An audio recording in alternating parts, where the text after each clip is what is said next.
एक नौवीं फेल लड़का अंतिम ओवर में क्रीज पर खड़ा होता है और उसके टीम को जीतने के लिए अंतिम 5 गेंदों पर 28 रन चाहिए होता है।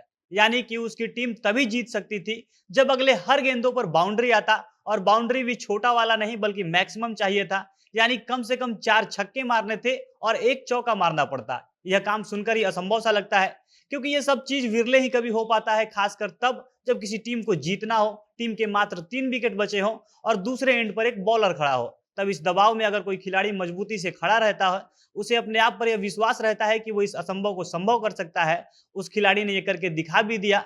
हम बात कर रहे हैं रिंकू सिंह की। यूपी का लड़का रिंकू सिंह, जो अपनी पढ़ाई पूरी नहीं कर पाया, जो 9वीं पास भी नहीं कर पाया, वो 9वीं फेल है। उसके परिवार की माली हालात इतनी खराब थी कि पिता को घर घर सिलेंडर पहुंचाना पड़ता था, और उस लड़के ने कल अंतिम ओवर में 5 गेंदों पर 5 छक्के लगाकर अपनी टीम को जिता दिया। क्रिकेट के सारे पंडित, सारे बड़े नामों को उसने सोचने पर मजबूर कर दिया। उसने सबको तारीफ करने पर मजबूर कर दिया। और यूपी के इस 9वीं फेल लड़के की तारीफ में कल शाहरुख खान भी अपने सोशल मीडिया हैंडल से पोस्ट करने से खुद को रोक नहीं पाए। रिंकू सिंह ने कल जो कर दिया, वो किसी को विश्वास नहीं हो रहा था कि ऐसा होगा। बहुत लोग सुनकर भी विश्वास नहीं कर पा रहे हैं, जिन्होंने कल मैच नहीं देखा, या वैसे लोग जिन्होंने अंतिम ओवर से पहले मैच बंद कर दिया था ये सोचकर कि अब तो केकेआर मैच हार गई, क्योंकि अंतिम ओवर में 29 रन बनाने थे और बल्लेबाजी के लिए रिंकू सिंह और उमेश यादव खड़े थे। अगर उनको यह बताया जा रहा है कि रिंकू ने अंतिम 5 गेंदों पर 5 छक्के लगाकर मैच जिता दिया है, तो किसी को विश्वास नहीं हो रहा है। उनके लिए इस बात को पचा पाना मुश्किल हो रहा है, क्योंकि रिंकू ने असंभव को संभव कर दिया। और रिंकू की यह पुरानी आदत रही है कि वो असंभव को हमेशा संभव करते हैं। जिस परिवार से निकलकर रिंकू आज यहाँ पर पहुंचे हैं, उनकी जर्नी देखकर भी सब असंभव ही लगता है। एक गरीब परिवार से निकलकर कल पूरे भारत में क्रिकेट का हीरो बनने तक का जो रिंकू का सफर रहा है, इसके बारे में विस्तार से हम वीडियो में आगे बात करेंगे। पर उससे पहले नमस्कार, जनता जंक्शन देख रहे हैं आप और मैं हूं सन्नी मिश्रा। कैमरे के पीछे हमारे साथी विशाल खड़े हैं। आईपीएल 2023 के 13वें मैच में कल कोलकाता नाइट राइडर्स और गुजरात का मैच चल रहा था। गुजरात पहले बैटिंग करके कोलकाता को 205 रनों का विशाल लक्ष्य देती है। कोलकाता इस भारी भरकम स्कोर का पीछा कर रही थी और 14वें ओवर में कोलकाता के कप्तान नीतीश राणा आउट हुए। उस समय टीम का स्कोर 128 रन था। तब रिंकू सिंह बैटिंग करने आते हैं, लेकिन इसके बाद विकेट गिरना लगातार जारी रहता है। एक तरफ से लगातार विकेट गिरते रहे। गुजरात के खतरनाक स्पिनर राशिद खान ने हैट्रिक विकेट ले लिया और दूसरे तरफ रिंकू सिंह धीरे धीरे अपनी पारी को आगे बढ़ा रहे थे। विकेट गिरने और रिक्वायर्ड रन रेट बढ़ने के कारण रिंकू सिंह पर भी प्रेशर आ रहा था, लेकिन रिंकू ने कोई गलती नहीं की। उन्होंने अपना समय लिया। एक समय 14 गेंदों पर मात्र 8 रन बनाकर रिंकू खेल रहे थे और 18वें ओवर के 4 गेंद समाप्त होने तक मात्र 8 गेंद जब बचे थे, तो इन 8 गेंदों में 39 रन बनाना था। उस समय कोलकाता का जीतना एकदम असंभव सा लग रहा था, क्योंकि एक तरफ तो बॉलर उमेश यादव खड़े थे और दूसरी तरफ रिंकू भी जिस प्रकार से बैटिंग कर रहे थे, वो 14 गेंद में मात्र 8 रन बना पाए थे। तब कोई सोच भी नहीं सकता था कि यहाँ से कोलकाता मैच जीत लेगी।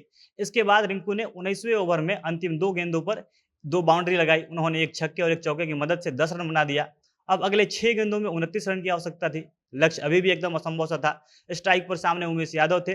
डर था कि अगर उमेश को 1-2 बॉल डॉट करा दिया जाए तब तो कोलकाता कैसे भी नहीं जीत पाएगी, लेकिन उमेश ने पहले गेंद पर 1 रन लेकर स्ट्राइक रिंकू सिंह को दे दिया और उसके बाद तो रिंकू ने असंभव को संभव कर दिया। अगले 5 गेंदों पर कोलकाता को जीत के लिए 28 रन चाहिए थे, यानी कि इन 5 गेंदों पर कम से कम 4 छक्के और 1 चौके की जरूरत थी। लेकिन रिंकू तो कुछ अलग ही मूड में थे। वो एकदम शांत थे। उनके चेहरे पर बिल्कुल भी अग्रेशन नहीं झलक रहा था। ऐसा लग रहा था कि उनका ध्यान मैच से कहीं अलग है, वो कुछ और ही सोच रहे हैं। इतने मुश्किल समय में भी उनके चेहरे पर बिल्कुल भी प्रेशर दिखाई नहीं दे रहा था और रिंकू ने अगले 5 गेंदों को बाउंड्री के बाहर पहुंचा दिया। 5 गेंद पर 5 छक्का लगाकर रिंकू स्टार बन गए। लेकिन इस स्टारडम तक पहुंचने से पहले रिंकू के पिता को घर घर सिलेंडर पहुंचाना पड़ता था। जिस बाइक से पिता सिलेंडर पहुंचाते थे, वो बाइक भी रिंकू ने क्रिकेट के कारण आई हुई थी। रिंकू ने एक मैच में इस बाइक को इनाम के रूप में जीता था। उनके भाई भी पिता का साथ देते थे और इन सब को लेकर रिंकू बताते हैं कि मुश्किल से पूरे महीने में उनके घर पे 13 से 14 हज़ार रुपए आ पाते थे, जिससे उनका पूरा परिवार चलता था। लेकिन रिंकू ने इसे कमजोरी नहीं बनने दी, बल्कि रिंकू ने इसे हिम्मत के रूप में लिया। उन्होंने सोचा कि उनका किस्मत केवल क्रिकेट ही बदल सकता है और अंत में रिंकू ने यह साबित करके दिखा भी दिया। रिंकू घरेलू क्रिकेट में शानदार प्रदर्शन करते आए हैं। इसके बाद 2018 में उन्हें मुंबई की तरफ से ट्रायल में बुलाया गया।